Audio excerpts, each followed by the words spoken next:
The biggest privacy collaboration in the history of the tech rivalry between Apple and Google may have unintentionally produced evidence for one of the biggest murder investigations in recent memory.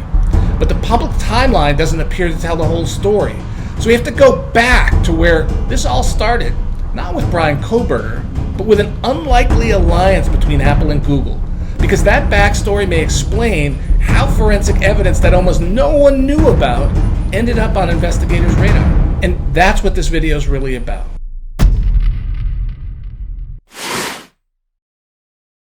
When Apple introduced the AirTag in April 2021, it looked like one of those products that just made sense. Throw one on your keys, toss one in your luggage, and if you lose something, Apple's Find My network can help you get it back. It was clever, it was simple, and it fit perfectly with Apple's image of building technology that respected your privacy. The problem was that people almost immediately figured out another use for AirTags. Instead of tracking lost property, they started using AirTags to track people.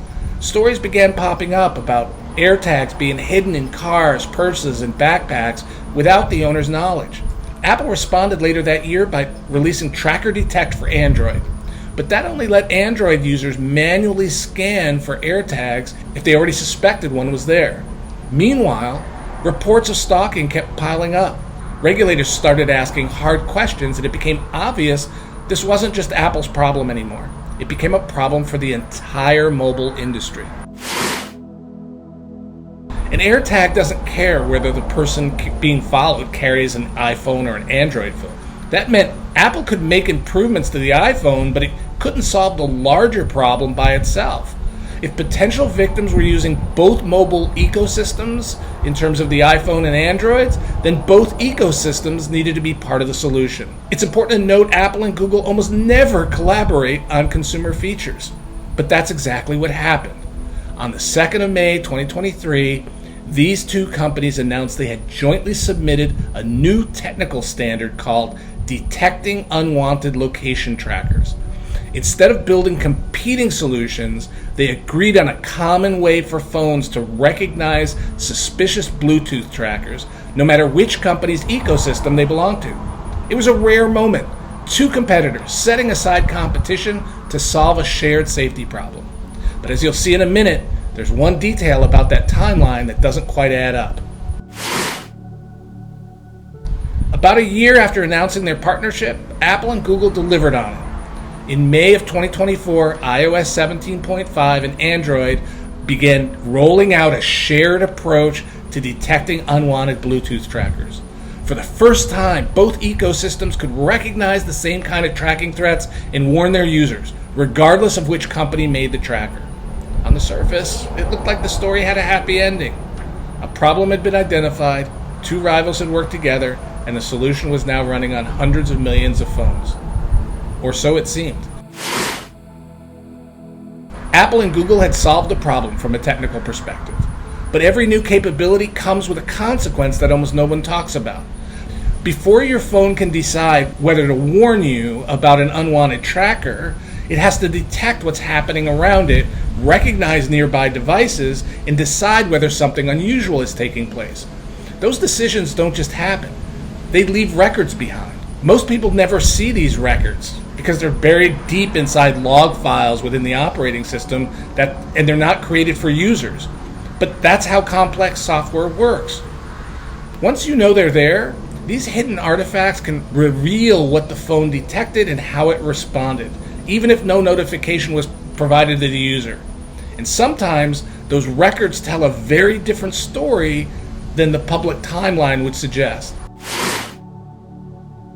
While watching Cellebrite's recap of the Idaho 4 case at a mobile forensic seminar, I noticed they credited one of their Android researchers with decrypting Apple log entries related to unwanted tracker detection.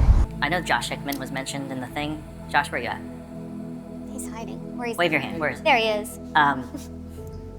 That guy needs a ton of credit. So my approach on trying to figure out anything with the Android was I went to Josh's blog and just started basically relearning all these files and what they do and their behaviors and what they're supposed to have in them. But then, right as we lead up to the days of the crime about to happen, he went in and turned off his Wi-Fi on his phone. So he didn't want it to connect to anything, which is quite odd. That was a file that is not understood by us. It was a random thing, and it was a text to Josh like, hey, I'm seeing this file, this is what the log looks like, I don't understand it, but I think it might be this, and Josh said, I got you. And he starts testing. That immediately raised a question for me, and it's probably something that uniquely jumped out at me as an experienced mobile investigator that other creators might not have seen, because Apple says that this capability arrived in 2024. So how could there be Apple forensic records documenting the detection of what Cellebrite described as lost Android devices years earlier? According to Apple's public timeline, this capability didn't exist yet. According to the Android researcher and the forensic evidence he posted on his blog, something remarkably similar was already generating records within Apple's operating system. Both of these statements can't be true in a way that most people understand them.